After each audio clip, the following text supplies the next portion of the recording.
To education अड्डा। मैं PS आपके अपने चैनल पे स्वागत करता हूं। आशा करता हूं आप घर पर अच्छे रह रहे होंगे और लॉकडाउन का अच्छे से फॉलो कर रहे होंगे, अपनी पढ़ाई कर रहे होंगे।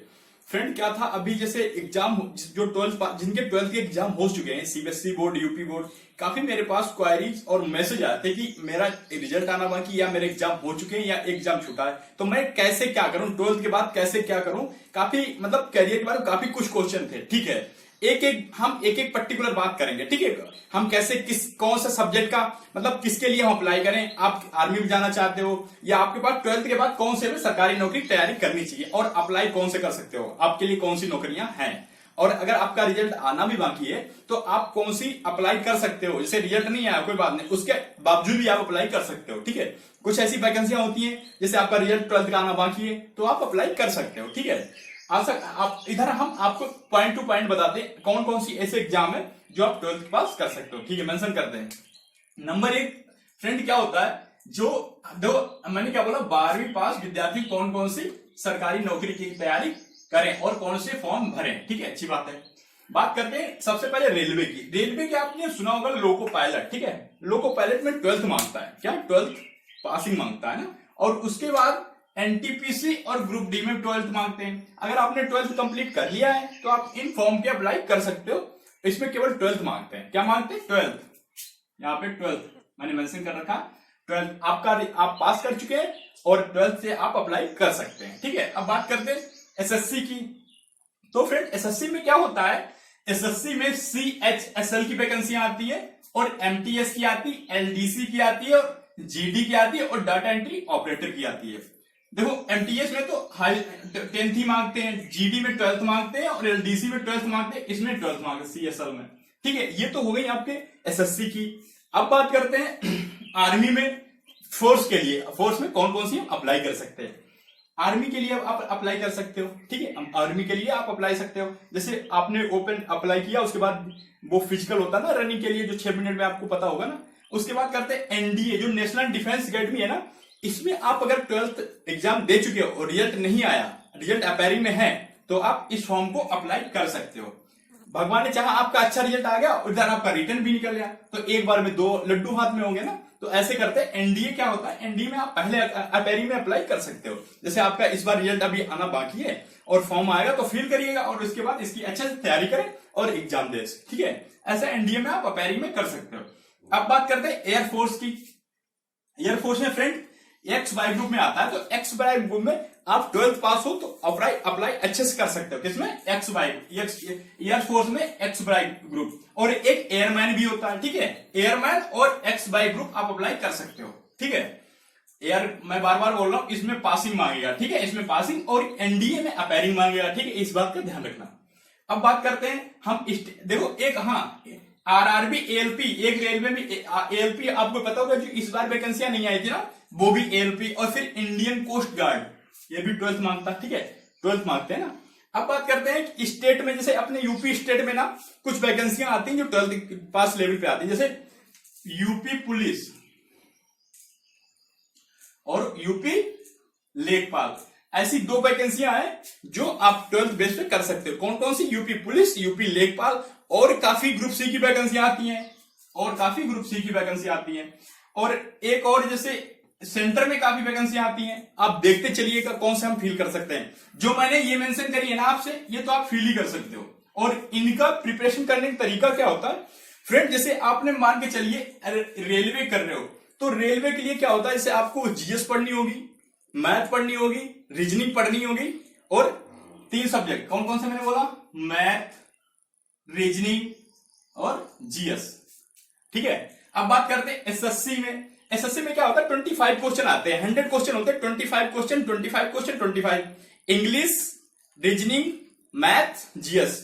और 25 क्वेश्चन होंगे आपके मैथ के, 25 क्वेश्चन होंगे इंग्लिश के, 25 क्वेश्चन होंगे रीजनिंग के, और 25 क्वेश्चन होंगे क्या क्या हो गया, इंग्लिश, मैथ, रीजनिंग। ठीक है, अब बचा क्या, जीएस के। 25 क्वेश्चन जीएस के हो गए। अब वही होता है एएलपी में होता है। ठीक है, एएलपी में वही होता है, क्या होता है, जीएस, मैथ, रीजनिंग, है ना। अब बात करते हैं एनडीए में। एनडीए में क्या होता है, जैसे मैथ आती है, इंग्लिश आती है, 3 पेपर होते हैं, मैथ, इंग्लिश और जीएस। ठीक है, इसका थोड़ा आपको अच्छे से डीप में जाके पढ़ना पड़ता है। जो इंडियन ही होता है इसके लिए आपको अच्छे से बुक प्रेफर करके, जिसका 12th मैथ से अच्छा पीसीएम ग्रुप अच्छा होगा ना, वो आराम से प्रिपरेशन कर लेगा। मैंने बोला ना 12th जिसका अच्छा होगा ना कर लेगा। एयरफोर्स वही है, वाई ग्रुप भी वही है। अब जब स्टेट पे आ जाओ, स्टेट में कैसे क्या होता है, जैसे मैं यूपी स्टेट की बात कर रहा हूं आपसे, यूपी स्टेट में थोड़ा अलग हो जाता है, वहां पे हिंदी बढ़ जाती है, हिंदी बढ़ जाती है। जैसे आप यूपी स्टेट की पुलिस की जो लेखपाल के लिए तैयारी कर रहे हैं, तो क्या क्या आ जाएगा आपको, ग्राम विकास आ जाएगा पढ़ने के लिए, जीएस आ जाएगी और हिंदी आ जाएगी और मैथ आ जाएगी। क्या क्या, एक तो ग्राम के बारे में, ग्राम पंचायत का विकास, अगर जैसे पंचायत के अधिकारी और उसके मूल रूप पूछ लेगा, उसके बाद क्या पूछेगा, और पूछ लेगा हिंदी, जो अपना जैसे सीजीएल में क्या, एसएससी सीजीएल में क्या होता है, इंग्लिश पूछ लेगा। अपने यूपी स्टेट में क्या होता है, हिंदी पूछ लेते हैं। हिंदी पूछने का तो यूपी जी के पूछ लेंगे, वर्ल्ड जी के मतलब भारत का भूगोल या कुछ और भी पूछ सकते हैं। उसके बाद मैथ हो जाता है। तो इस तरीके से सब्जेक्ट वाइज हम प्रिपेयर करते हैं। अब हम बात करते हैं ये यूपी लेवल, जैसे कोई भी एग्जाम है ना, आप अप्लाई कर सकते हैं। कौन कौन सा अप्लाई कर सकते हो, मैं दोबारा मेंशन कर देता हूं। देखो, रेलवे कर सकते हो, लोको पायलट, एनटीपीसी। क्या है एनटीपीसी, अभी एग्जाम आए थे, आपको पता होगा, जो 12th पास थे उन्होंने कर दिया। अब अगली बार जब आप पास हो जाओगे ना, तो आएंगे फॉर्म, तो इस बार आप अप्लाई करना। ग्रुप डी आप अप्लाई कर सकते हो, SSC, HCL, MTS, LDC, GD और डाटा एंट्री ऑपरेटर कर सकते हो, आरआरबी, एपीएल, एलपी कर सकते हो, इंडियन कोस्ट गार्ड कर सकते हो, आर्मी में आर्मी की जो अप्लाई होते हैं वो कर सकते हो, एनडीए, एयरफोर्स कर सकते हो, एक्सवाई ग्रुप और एयरमैन के कर सकते हो। यूपी में लेखपाल और यूपी प्लस के कर सकते हो। काफी वैकेंसी आती है, अदर पोस्ट की भी आती है, ग्रुप सी की आती है, और हर स्टेट की अलग अलग आती है, तो आप अप्लाई कर सकते हो। जो भी मेरे फ्रेंड्स अभी एग्जाम देके निकले हैं, मतलब अभी हाल में एग्जाम दिया है और रिजल्ट आना बाकी है, तो मैं कुछ ऐसा बताना चाहूंगा, आप हल्की हल्की सी, मतलब अभी से प्रिपेयर होने के लिए तैयार हो जाओ। मतलब कुछ बुक प्रिपेयर करो, पढ़ना घर पर ही सीखो, ठीक है। हल्की मतलब बेसिक बुक उठाओ और अभी से स्टार्ट कर दो, अपनी स्ट्रेटजी बना लो। मुझे 2 या 3 घंटे डेली पढ़ना है, 2 या 3 घंटे मुझे डेली पढ़ना है, ठीक है। अभी से बना लो स्ट्रेटजी कि हमें कितने घंटे पढ़ना है और हमें कौन सा फॉर्म। इतने आपके पास बहुत फॉर्म है फ्रेंड्स, आपके पास बहुत फॉर्म है। अगर इतने आपने अच्छे से तैयारी कर ली, तो आप इन्हीं में से एक सीट लेके आराम से जा सकते हो। और सिलेबस का बताओ, सिलेबस भी कुछ मेंशन एक ही जैसा रहता है, अलग अलग नहीं होता है। जैसे बस यूपी के लिए आप, जैसे मान के चलिए आप यूपी के लिए अगर अप्लाई कर रहे हो, तो थोड़ी हिंदी अलग पढ़िए। जैसे आप अगर यूपी से हो तो आपको हिंदी में कोई दिक्कत भी नहीं होगी। अब इंग्लिश मीडियम से हो, थोड़ी हिंदी पढ़नी पड़ जाएगी, इतना हो सकता है बस, इससे ज्यादा कुछ नहीं। तो बाकी सिलेबस आपको सेम मिलेगा, है ना, बाकी सिलेबस आपको सेम मिलेगा। अब बात करते हैं किस तरीके से क्या क्या होनी चाहिए स्ट्रेटजी। फ्रेंड, हर किसी के लिए 1-1 घंटा पढ़ना स्टार्ट करिए। जैसे मैथ हो गई, मैथ अभी आरएस अग्रवाल उठाइए अच्छे से, कोई भी बुक, एक बुक उठा लो और उसको, अभी देखो नूरू सर मैथ पढ़ा रहे हैं ना, उनके साथ या उनके साथ क्वेश्चन सॉल्व करो, अच्छी मैथ पढ़ा रहे हैं, तो एक चैप्टर डेली करिएगा। अच्छा, आप 12th पास कर रहे हो ना, इन्हीं एसएससी में से, इन्हीं में से एक सीट आपकी कंफर्म हो जाएगी। जीएस अच्छे से पढ़िएगा, जैसे जीएस यूपी के लेखपाल की वैकेंसी आने वाली है। फ्रेंड मेरे भाई, जो भी इस टाइम पास करके निकले हो ना, तो यूपी लेखपाल के लिए अच्छे से तैयारी करो, वैकेंसी आएंगी जरूर। और इस बार आपके पास अच्छा मौका है एक सीट लेके जाने के लिए। जो भी मेरे भाई बहन, मेरी बड़ी बहन, मेरा बड़ा भाई ग्रेजुएशन जिनका कंप्लीट है, यूपी एसआई भी इसी में लगातार आएगा, इतना ध्यान रखना। लखनऊ वो अगर ये आएगा, लेखपाल आएगा, तो उसके पीछे यूपीएसआई भी आएगा, दोनों चीज याद रखना। तो मैं बोल रहा हूं ना, यूपीएसआई के साथ में प्रिपरेशन करते रहना, जो ग्रेजुएशन कंप्लीट है, ठीक है। अब बात करते हैं कौन सी बुक, एक अच्छी सी जीएस की कोई बुक, मतलब तरुण गोयल, कोई भी, मैं किसी को प्रेफर नहीं कर रहा हूं, कोई भी एक बुक उठा लो, जीएस अच्छे से पढ़ना स्टार्ट करो। अगर बुक नहीं है तो कोई बात नहीं, हमारी एजुकेशन अड्डा टीम पे चैनल पे क्लासेस चल रही हैं, आप आके देख सकते हो और पीडीएफ प्राप्त कर सकते हो वहां से, है ना। अब बात करते हैं रीजनिंग की, रीजनिंग भी चल रही है वहां पे, तो 1 घंटे आप रीजनिंग पढ़िए और उसके बाद मैथ कर लीजिए, हिंदी कर लीजिए। आपका पेपर अच्छे से अगर कर लिया, तो मैं बोलता हूं जीडी और ये वाला लेखपाल 3 महीने के अंदर क्रैक हो जाएगा, अगर आपने अच्छे से पढ़ लिया, है ना।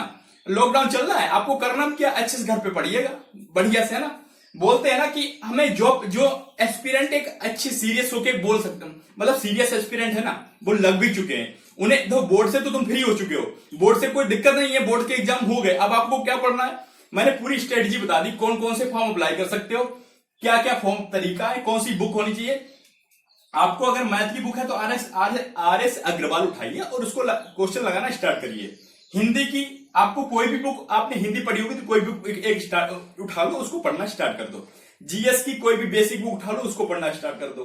ठीक है, अब जीएस हो गई, हिंदी हो गई, और अगर रीजनिंग की कोई भी बुक उठा लो, पढ़ना स्टार्ट कर दो। इंग्लिश की देखो क्लासेस स्टार्ट जल्दी एजुकेशन अड्डा पे स्टार्ट होने जा रही, आप उसको देखिए, काफी हेल्पफुल रहेंगे। ठीक है, अब बात करते हैं, हमें जब अंदर से लगन होगी ना तभी हम ये काम करेंगे, वो आपको बनानी पड़ेगी, है ना।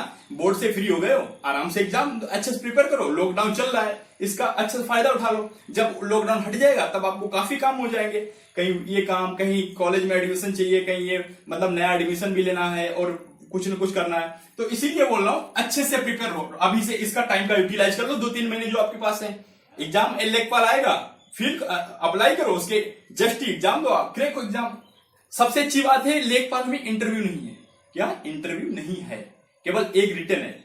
आपने अगर अच्छे से रिटर्न निकाल लिया तो एक सीट आपकी कंफर्म है, और बहुत इजी तरीका है लेखपाल निकालने का। इस बार मौका आपके पास बहुत अच्छा, मैं तो गोल्डन चांस मानूंगा इस बात के लिए। आपके पास देखो, एक तो सौभाग्य आपको प्राप्त हुआ कि आप घर पर रह रहे हो, दूसरी बात लेखपाल की वैकेंसियां बहुत ज्यादा है, आप अच्छे से तैयारी करो, अभी से निकल जाएगा। मैं बता रहा हूं, लेखपाल छोड़ो, किसी की भी तैयारी करो, रेलवे की करो और एनटीपीसी ग्रुप डी की करो, सीएसएल की करो, एमटीएस की करो, मैं आर्मी की करो, आप आर्मी एनडीए की करो, एयरफोर्स की, मतलब जो जिसकी मतलब अपने चॉइस होती है ना कि हम ये इसकी जॉब करेंगे या हम इसकी। मैंने बता दिया कि 12th पास कौन कौन सी फॉर्म भर सकते हैं और कौन कौन से तैयारी कर सकते हैं। अब बुक लिस्ट की बात करते हैं। बेसिक सी बुक लिस्ट तनुगल उठा लेना, आरएक्स बार मैथ, आरएस अग्रवाल की मैथ ले लेना, और हिंदी में जो तुम्हें सही लगी वो ले लेना। उसके बाद रीजनिंग क्लास चली रही है एजुकेशन अड्डा पे। ठीक है, अगर नहीं ले सकते हो तो एजुकेशन अड्डा पे आपको पीडीएफ प्राप्त हो जाएगी, ऐसे कोई दिक्कत नहीं है ना।